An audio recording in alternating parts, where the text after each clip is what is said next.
seria ali, olhando os passos desse samba se jogando no mar? E vai sem medo, arrastando o olhar, na certeza de ser Odoiá. Olha, ela vai nadando, e o samba, samba, desatando em nós o silêncio de ser, a certeza de ser.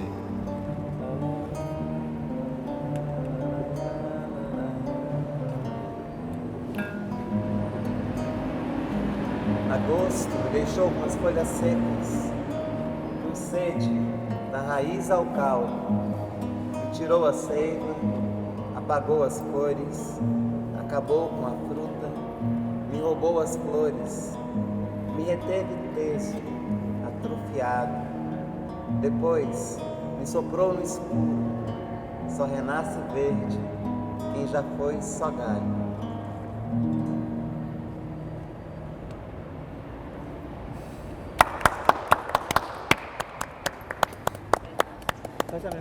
De todo, gracias, Joao. La idea de comenzar otro momento de filosofía en movimiento, que es un diálogo de pensadores americanos. Hoy tenemos la posibilidad de que esté Eduardo Oliveira, que es de Salvador de Bahía, Joao Valdebeire, que es de Salvador de Bahía, Nahuel Atienza, que es de Buenos Aires, Mario Vilca, que es de Jujuy, Ana, que es de Buenos Aires, adentro, ¿bien? Yo que soy de la costa, soy porteño de la ciudad de Buenos Aires, Silvia, que es de La Paz, Bolivia, y José Santo, que es de Chile. Un poco el movimiento es girar sobre la palabra y lo que uno trae sobre ella, sobre el conocimiento, la sabiduría, y anteponerlo entre nosotros, con preguntas y posibilidad de diálogo. La intención es esa, cuando pasamos el micrófono, que cada uno le puede ir haciendo preguntas, Silvia y a José, pero también presentarse, ¿no? Mi primera pregunta para ustedes tiene que ver con lo que ustedes ayer trabajaron en un primer congreso que nosotros que realizamos acá en Santiago de Chile, sobre el olvido. Y sobre el olvido, del no olvidar, está esa posibilidad que es la memoria y el rescate de la oralidad. Pero siempre pensamos en forma homogénea y los pueblos nunca son homogéneos. Siempre, lamentablemente, el campo de la humanidad tiene intencionalidades distintas. ¿Cómo se hace para recobrar un ámbito especial de memoria y de cuidado de la oralidad? Bueno, la experiencia mía sobre el tema tiene una raíz en el trabajo justamente de testimonios orales que se hizo a partir del 83 en el taller de historia oral andina, y descubrimos una cosa muy importante, que son los ciclos de la historia. O sea, la historia tiene flujos y reflujos, y en los momentos de reflujo la gente olvida más. Y en los momentos de levantamiento, de esperanza, de utopía, se activan memorias olvidadas, ¿ya? Pero ¿cómo se preservan esas memorias? En el caso andino se preservan a través de unas formas crípticas del mito, ¿ya? Y yo he trabajado un mito, justamente un articulito que se llama Mito, Olvido y Trauma Colonial, y es un mito que guardó la memoria anticolonial, que permitió ser reinterpretado en sucesivos ciclos por diferentes actores, porque volvió a renacer ese mito en contextos completamente diferentes. Era el mito de la serpiente, un mito de la serpiente, de los muchos. Y este mito volvió a aparecer en los bloqueos de caminos del 79, pero ya no la serpiente que vivía en los yungas y que encantó a un pueblo colonial, sino que estaba colgada de las campanas de la iglesia de San Francisco, en La Paz, en pleno momento de peligro, ¿no? Benjamin, ¿no? Entonces, esa dimensión cíclica, nos olvidamos de que el tiempo es largo. Yo no quiero hablar más de que nuestra sensación de velocidad y de futuro, que siempre es inalcanzable, nos impide ver, sentir la memoria como algo presente. Y yo quiero recordar que Qep Naira en Aymara Qepa es el futuro y está en la espalda, y Naira es el pasado y está frente a nosotros. Entonces, ¿qué quiere decir un método Qep Naira? Es la posibilidad de reactualizar el pasado a través de las acciones del presente para poder construir un futuro en el cual el pasado haga florecer la posibilidad de una sociedad mejor. O sea, hay que entender el Qep Naira no como un marchar para atrás, sino pareciera, ¿no es cierto?, sino que lo único que conoces es el pasado y el pasado te orienta. En cambio, el futuro es una carga de preocupaciones.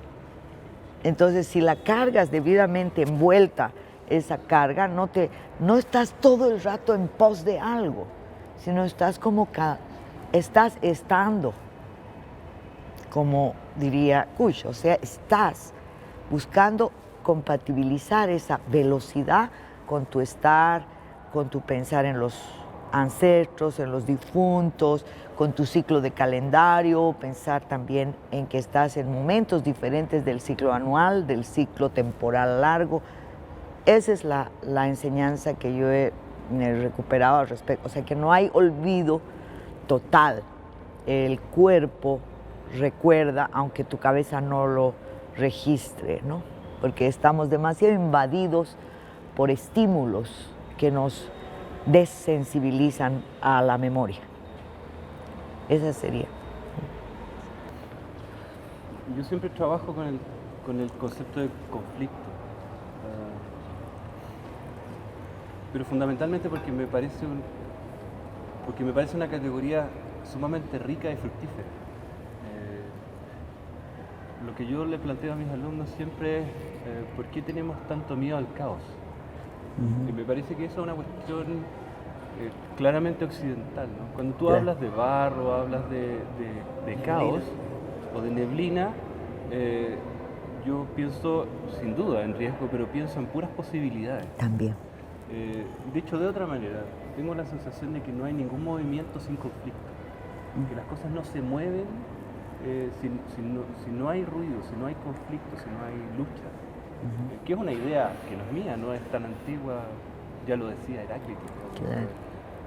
Claro. Pero por alguna razón, me imagino que tiene que ver con una cierta filosofía moderna. Los tincos también es Claro. un modo de... Claro, que empiezan a ponerse como en un lugar prioritario y se vuelven aspiración cuestiones como la claridad, la nitidez, la estabilidad, de las cuales yo sospecho terriblemente porque me parecen reaccionarias.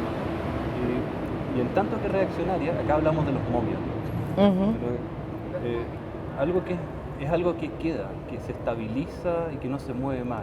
Y eso es algo a lo que sí me parece que hay que temer. Y por lo tanto, volviendo un poco a lo tuyo, yo no me cuestionaría, o sea, yo instalaría la pregunta antes, no es mi problema cómo se dé, si es revolución o crisis, pero lo que sí me interesa es que haya conflicto. Entonces, cuando yo digo esto en clase, mis alumnos se espantan. A mí me interesa el conflicto.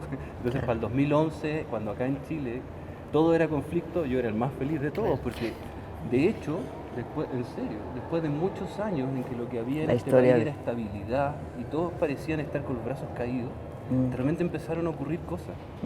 Y ocurrieron cosas que hoy día se transforman en proyectos de ley, pero todo se genera a partir de ese caos.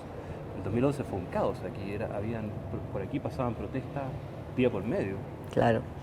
Piñera estaba desesperado, sacó a todas las fuerzas que pudo a la calle para oprimir a la gente y no pasó nada, protesta. Y entonces, de repente, y eso es bonito, ¿no? Lo que pasa con el conflicto, que llega un punto en que revienta, de repente Chile se empieza a mover de nuevo. Y la historia se abre en sus posibilidades y no se cierra en una linealidad. Pero se abre a partir del conflicto. Es cierto que eso puede transformarse en un desastre, pero uno podría decir algo así como porque bien vale el riesgo. Ujú. De lo contrario, el desastre es la momificación completa. Y eso es lo que, por eso yo les decía ayer, yo a veces trabajo con conceptos de violencia que podrían parecer contradictorios, porque me parece que esa estabilidad es una violencia. Por ejemplo, ¿no? Que ahí hay, pues ahí, el instalar una cierta estabilidad, como la verdad o la historia, eso me parece una violencia brutal, porque nos condena a quedarnos para siempre detenidos. Ay, perdón. ¿Y hasta qué punto esa violencia es inherente al propio Estado? Eso es mi duda, digamos, ¿no? Sí. Porque No, el sí, problema estoy de es que la estabilización no siempre la toman a su cargo los momios, sino también a veces los revolucionarios. Pero eso es lo brutal del asunto, que toda institución es una estabilidad. Y por lo tanto, por ejemplo, yo tengo permanentes problemas con la universidad. La universidad es una institución, y en tanto que institución se genera para estabilizar ciertas estructuras. Y el ejercicio que yo he asumido es permanentemente revolucionar esas estructuras. Entonces me echan de todas las universidades, porque uno empieza a molestar. Pero lo que te quería decir, el Estado es una institución, y en tanto que institución es esencialmente reaccionaria. La tarea de uno como ciudadano es poner a moverse esa institución, pero las instituciones son lentas, son grandes elefantes, para eso fueron creadas, ¿no? Entonces se desplazan lentamente. Cuando se logran desplazar. Entonces, cuando tú me dices el Estado es reaccionario, por esencia el Estado es reaccionario. Incluso eso está hasta en los contractualistas, ¿no? El contrato mismo es una manera de estabilizar algo. Pero reconocer eso, José, podría también llevar a la pasividad diciendo no hay nada que hacer, porque ya es demasiado grande el monstruo ese, entonces lo único que podemos hacer es vivir la alegría y la duda y la incertidumbre liberadora de esos momentos de explosión que son los menos. Pero yo sí ahí rescato las ideas de John Holloway de que es posible abrirle grietas al Estado en forma permanente, en forma sistemática y como hormiguita, o sea, hay un musguito que puede destruir pirámides, ¿ya? Y ese musguito también somos las gentes que pensamos, que deseamos, que amamos, y que a través de esos gestos podemos crear esa grieta que permite un pequeño microclima para organismos muy pequeñitos, ¿sí? Jóvenes, guaguas, ¿no? Que pueden respirar otro aire a pesar de esa rigidez o, digamos, en el seno de la rigidez. Entonces yo pienso sí que es posible reconocer esa rigidez y a la vez seguir peleándola. ¿Eres una soñadora? Hay que soñar, pero a condición de creer firmemente en nuestros sueños y de realizar meticulosamente nuestra fantasía. ¿Quién dijo eso? Nada menos que Lenin. Cuando era soñador. Después, antes de volverse una piedra rígida en el Estado. Aunque sea que el organizador, el cabeza, como hablamos allá,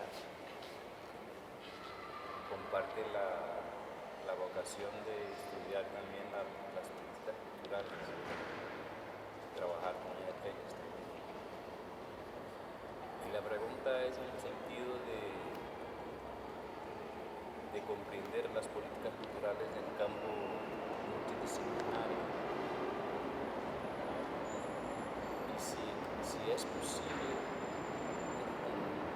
un comentario, y si es posible trabajar con la política cultural desde las convocatorias públicas, de la participación pública, para tramar un desarrollo simbólico para este público, siendo quien dirige y quien mantiene los fondos el Estado. Cómo tratar de esta ecuación. Esto es un comentario, claro que la respuesta, pero un comentario a través de su experiencia.